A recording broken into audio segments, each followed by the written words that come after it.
정말 그 일반인분들이 받을 수 없는 억대 연봉을 받죠. 차를 많이 사시죠. 프로 가면 형들, 선배님들은 다 차가 뭐 웬만하면 다 그냥 BMW 아니면 벤츠고, 나도 왠지 이 사람들이랑 같은 레벨인 것 같거든. 내 몸 갈아 넣어가지고 지금 산 거잖아요. 그럼 나 부상당하면 이 차 날라가요. 근데 이 형들은 안 날라가요. 근데 눈에 보이는 외제차라고 해서 다 똑같은 외제차가 아닌 거야. 어떤 그 환상이 있어요. 그 매체에서 심어준 환상. 뭐 매덕 받으면 파라다이스 같은 어떤 호텔 앞에서 뭐 선글라스 끼고, 그렇지 않아요. 2억 정도 받으면 실수령액으로 한 1,600 정도 들어오거든요. 그래서 그거를 잘 설계하지 않으면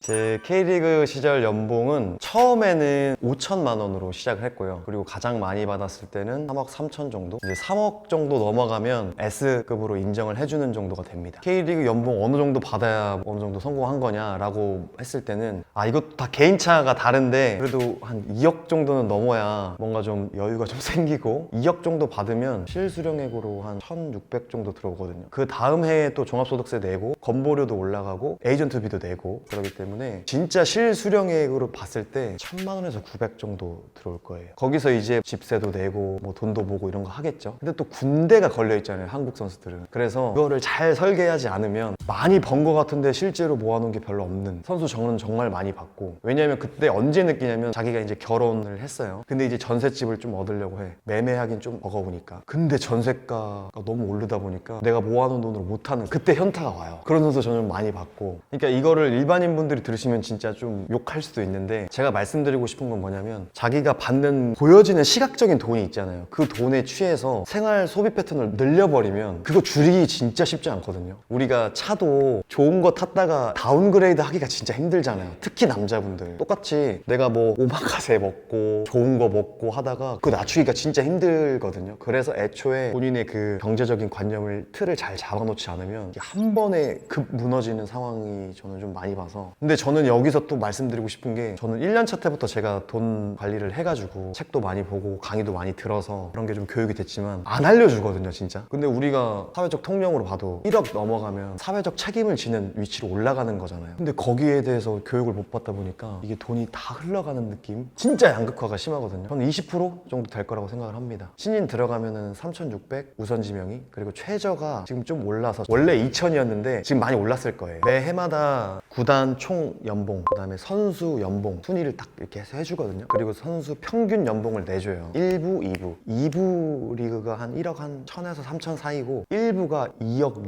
6천에서 4천 이렇게 사이인데, 그런데 그거는 좀 약간 왜곡돼서 보일 수 있죠. 나 프로 가면 2억 6천 받겠네? 그렇지 않아요. 축구 좋아하시는 분들은 알겠지만 시민구단, 기업구단 나눠지는데, 시민구단에서 2억 넘는 선수 정말 쉽지 않아요. 예를 들어주면은 셀링클럽 키워서 파는 게 그 구단의 수익 구조예요. 그러니까 시민구단 같은 경우는 좋은 선수를 잘 육성해서 파는 게 그 시민구단 운영비 충당하는데 중에 하나예요. 근데 반대로 시민구단에서 왜 잘 키워지냐, 시민구단은 전력이 약하니까 신인 선수들이 뛸 기회가 많겠죠. 그러니까 성장하는 데는 시민구단이 더 좋죠. 그 대신 기업구단은 검증된 선수가 오기 때문에 퀄리티가 높겠죠. 저도 마찬가지예요. 연봉 2억이 넘어가는 시점에 시민구단에서는 안 됐었어요. 제주로 가면서 넘었거든요. 서울의 김기동 감독님 말씀에 빌려서 말을 하면은, 선수는 성장할 수 있는 곳으로 가야지 돈 보고 가는 순간 끝나요. 정말 끝나요. 본인의 스타일과 팀 스타일 맞지도 않을 뿐더러 그 돈 받았던 거 되게 단기적으로 변해버리기 때문에. 저는 김기동 감독님이랑 6개월밖에 안 있었어요, 포항에서. 근데 저는 그분의 하는 말씀들을 좀 많이 적거든요. 그래서 선수들이 우리가 지나고 보면 아는 것들, 하지만 겪어보지 않았기 때문에 내가 아무리 얘기해도 그게 안 들어올 때가 있어요. 처음에 신인 선수들은 정말 기업구단, 뭐 큰 B클럽 가고 싶을 거예요. 근데 저는 제가 그래서 그랬는지 모르겠지만 하나의 반복론으로는 재정이 좀 약해도 혹은 2부여도 상관없다. 경기 뛸 수 있는 으로 가서 거기서 가치를 올리는 게 훨씬 더 가능성이 높다. 왜냐면 기업구단 가면은 얼마나 쟁쟁한 선수들이 많겠어요. 진짜 쉽지 않아요. 정말 겉보기에는 좋아. 그 입단 사진 찍을 때만 좋아. 이거 딱 엠블럼 있으니까 나 울산 현대야, 나 전북이야. 그 다음은 그게 현실이잖아요. 본인이 프로에 오는 이유가 있을 거 아니에요. 본인이 잘하는 거와 팀이 원하는 거의 교집합이 딱 맞으면 저는 간다고 생각합니다. 돈이 아니라.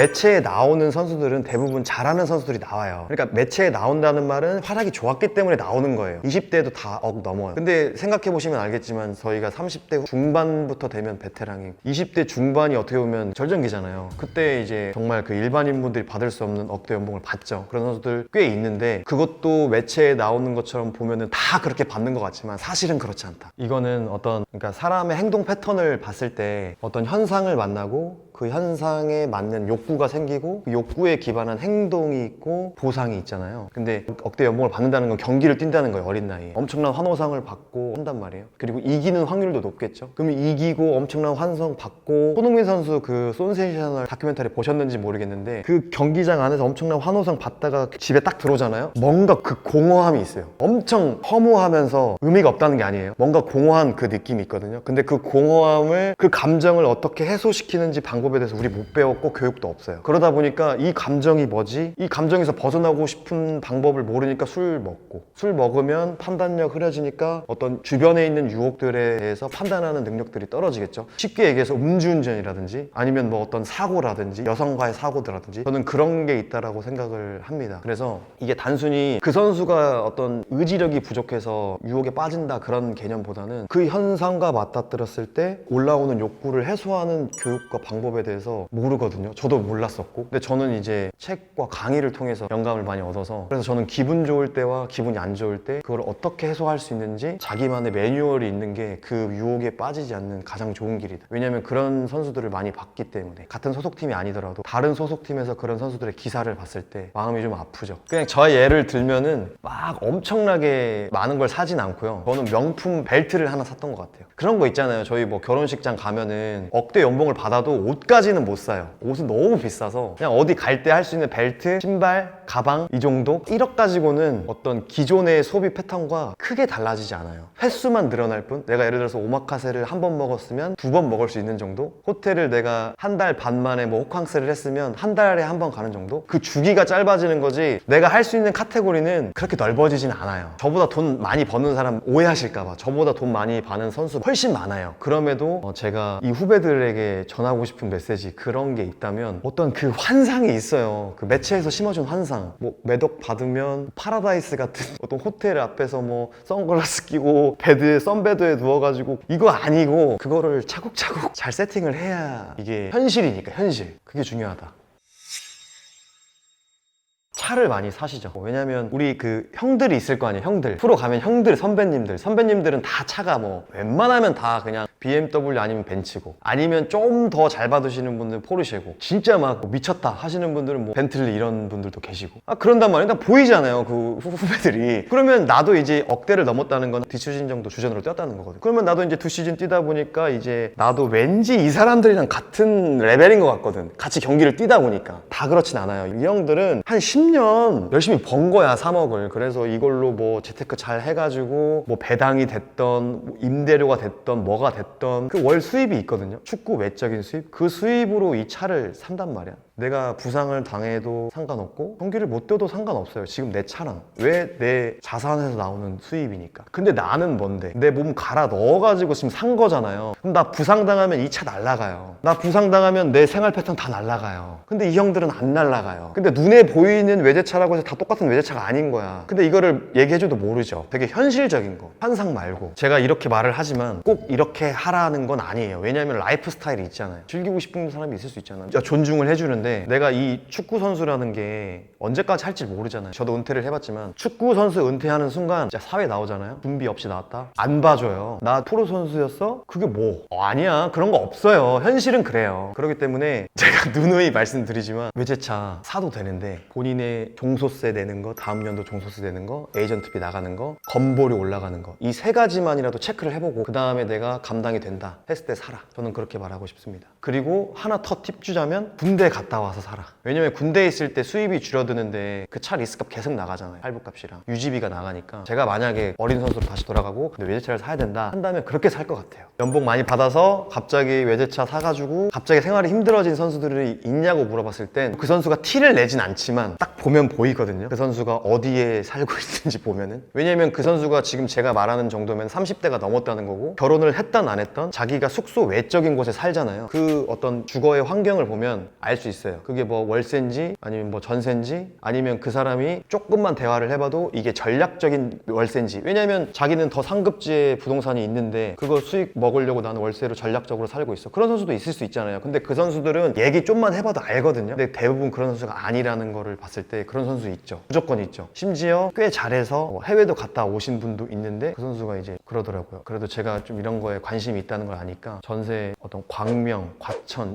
안양 이쪽에 살아야 돼요. 좀 전세가가 비싸잖아요. 형님 제가 이번에 결혼했는데 좀 충격을 먹었다. 어떻게 해야 이제 내 집 마련을 할 수 있겠냐. 그래서 이제 청약 같은 거를 전략적인 방법을 좀 알려줬죠. 제가 알고 있는 선에서. 근데 그 선수 제가 말씀드리면 마련했습니다. 그거 해가지고. 그리고 그 전에 갖고 있었던 외제차 리스 그거 다 싹 하고요. 자기한테 맞는 차로 바꾸고 그렇게 해서 있습니다. 그런 게 있어요. 운동선수 잘 먹어야 한다는 명분으로 1등급 한우 같은 거 먹고 그 다음에 그냥 가지도 않아요. 자기가 구워 먹는데 가지도 않아요. 구워주는데 얹어주는데 그 다음에 그 회랑 소고기 막 같이 나오는 데 있잖아요. 그런 데를 그러니까 이런 거지. 이번에 야, 뭐 오마카세 먹으러 가자. 이거를 그냥 쉽게 내뱉는 정도라고 했을 때 일주일에 한 번 정도 저는 좀 크다고 생각하거든요. 왜냐면 숙소 클럽하우스에서 되게 잘 나와요. 그런데도 나가서 먹는 이유는 사실 잘 모르겠어요, 저는. 그러니까 오마카세는 물론 그 생선에 대한 양질의 그런 영양소도 있겠지만 사실은 그거 아닌 거야. 서비스 값이 녹아져 있는 거잖아요. 맞잖아요. 근데 우리는 가격이 높기 때문에 내 몸에 좋을 거라고 판단을 하지만 그렇지 않다라는 거지. 근데 그러한 소비 습관들이 있다는 거죠. 왜냐하면 제가 봤을 때는 이런 가격에 대한 가치 판단이 잘 안 서서 그런 것 같아요. 가격이 높으면 내 몸에 좋을 거야. 그렇지 않아. 내가 어떤 음식에 대한 영양소만 잘 이해하고 있으면 판단이 된다고 생각하거든요. 그러니까 저는 아까도 얘기했지만 몰라서 그렇게 하지 않나 저는 생각을 합니다. 술 여자 유흥도 많이 있고 뭐 술 여자가 있잖아요. 두 개 다 인간에게 어느 정도는 필요할 수 있잖아요. 남자가 여자 좋아하는 거 당연한 거잖아요. 근데 어떤 그런 판단력이 흐려졌을 때 그 정도가 지나쳤을 때 문제가 생기는 거잖아요. 근데 처음인데 그 매뉴얼이 없으니까 어떻게 처음부터 잘해요. 그런 것들을 말할 수 있는 거 정말 현실적인 거 그런 게 좀 필요하다고 저는 생각을 해서 저희가 이성적 판단을 하는 뇌 부위는 여기 전전두피질 중심의 네트워크가 켜져야 이쪽으로 혈액이 잘 가야 우리가 어떤 문제 해결력도 할 수 있고 이성적 사고 판단을 할 수 있잖아요. 근데 이 기능이 떨어지면 번연계 중심, 감정 중추의 뇌 중심으로 활성화가 되면서 되게 즉흥적으로 판단을 한다는 거죠. 내가 말씀드리고 싶은 건 뭐냐, 그 선수들은 평소에도 이 전두엽 쪽으로 혈액이 잘 안 가기 때문에 그게 습관화가 되어 있기 때문에 되게 감정적으로 슥슥슥 하는 거예요. 그러니까 이게 100kg라고 했을 때 내가 50kg밖에 이걸 못 들어요. 그러면 내가 이거를 의지로 한다? 안 되잖아요. 의지로 이걸 어떻게 들어요? 나 50kg밖에 못 드는데 이거 100kg 들려면 운동을 해야 돼요. 똑같아요. 우리가 이성적 판단 어쩌고 저쩌고 하는 거 평소에 안 하고 있다가 이거 하려니까 안 되지. 그러니까 이거 훈련을 해야 돼요. 걔쪽 이쪽으로 보낼 수 있는 습관들. 그 선수들의 물욕이라기보다는 저는 대한민국 사회 전체를 이미 깔려있는 거라고 생각을 하거든요. 우리나라가 정말 1960년대 최빈국에서 지금은 진짜 선진국이 됐잖아요. 원조 받는 나라에서 원조 주는 나라 최초잖아요. 세계 최초. 저는 엄청난 자부심이 있지만 동시에 되게 급성장을 하면서 그거에 대한 문제점도 있잖아요. 그 중에 하나가 인정 중독이 되게 엄청 심한 것 같아요. 우리나라 특히 갑자기 돈을 많이 벌게 된 사람들이 많아지고 그게 또 SNS에서 많이 나와지고 그러면서 나는 너희들과 달라라는 거를 표시할 수 있는 것 중에 하나가 명품이잖아요. 왜냐면 명품이라는 것 자체가 아무나 소비할 수 없기 때문에 명품이라는 거잖아요. 그죠? 그러니까 그 명품을 가짐으로써 내가 사회적 위상이 올라간다는 이념이 머리 깊숙이 지금 들어와 있는 것 같아요. 그래서 저도 그 이념에 따라서 벨트를 사본 거고 벨트를 사보니까 별게 없구나. 루이비통이 내 가치를 올려주지 않구나. 짐 캐리가 한 말이 있는데 이 세상 모든 사람들이 꼭 성공을 한번 해봤으면 좋겠다. 그 성공을 한번 해보면 그 성공이 행복이 아니라는 걸 알게 될 테니까. 저는 그 말이 엄청 와닿고요. 저희 선수들도 프로에 입단하는 순간 행복의 길이 열릴 거다 했지만 사실 그렇지 않잖아요. 그러니까 내가 무엇을 하면 행복할 거다라고 하는 조건부 행복은 진짜 행복이 아니라는 걸 저는 경험상 좀 느꼈고 어떤 특정한 무언가 때문에 행복하다? 그 무언가 때문에 불행할 거예요. 100%예요. 경기 뛰어야 행복해. 경기 안 뛰면 불행할 거예요. 나는 경기 뛰면은 정말 행복할 것 같아. 그래도 나는 불행하지 않아. 그게 선호화예요. 근데 내가 꼭 경기 뛰어야 행복해. 아니면 난 불행할 거야. 그게 집착이고. 그러니까 집착과 선호를 구별할 줄 알면 저는 이 과정 자체 매 순간 행복할 수 있다. 저는 그 생각을 하고 있습니다. 저는 성공이 되게 추상적이라고 생각을 하고 하나만 말씀드리면 1억을 받았다? 성장했다 라고 저는 확신할 수 있어요. 초등학교에서 축구 시작해서 프로 갈 확률이 그냥 1%라고 했을 때 그 1% 안에서도 주전 경쟁을 이겨서 2시 정도 뛰어야 1억이 넘거든요. 그러니까 성장했다? 맞아요. 성공했다? 그거는 이제 퀘스천이지. 왜냐면 각자만의 그게 있으니까. 어떤 게 성공인데? 라고 질문을 했을 때 피디님과 제가 다 다르잖아요. 그래서 다 떠나서 성장했다? 이거는 명확하게 맞는 것 같아요. 첫 번째, 일단 남 탓하는 거. 그러니까 어떤 실패는요, 피디님 플러스 저 플러스 제 가장 친한 친구 김영권 선수 다 실패는 와요. 근데 실패의 원인을 어디서 찾냐에서 저는 갈린다고 생각합니다. 왜냐하면 실패를 통해서 배워야 돼 라고 말은 듣지만 정작 행동은 그렇게 하지 않아요. 그 사람의 진심을 어디서 볼 수 있어요? 행동에서 볼 수 있어요. 말은 그렇게 하지만 나 진짜 열심히 살고 싶어. 근데 집에 가서 넷플릭스 보고 있어. 뭐가 진짜예요? 행동이 진짜예요. 그 사람의 행동이 진짜예요. 본인을 기만하는 게 저는 제일 성장하기 어렵다고 생각하거든요. 그러니까 실패가 왔을 때 일단 나는 무조건 실패할 수밖에 없다는 걸 인정을 하고 그 안에서 내가 어떻게 해야 그걸 찾을 수 있는지 저는 그게 무조건 1번이라고 생각하고 두 번째는 뭐냐면 실패가 왔을 때 본인이 회복할 수 있는 매뉴얼이 없는 선수는 이거 하는 거예요.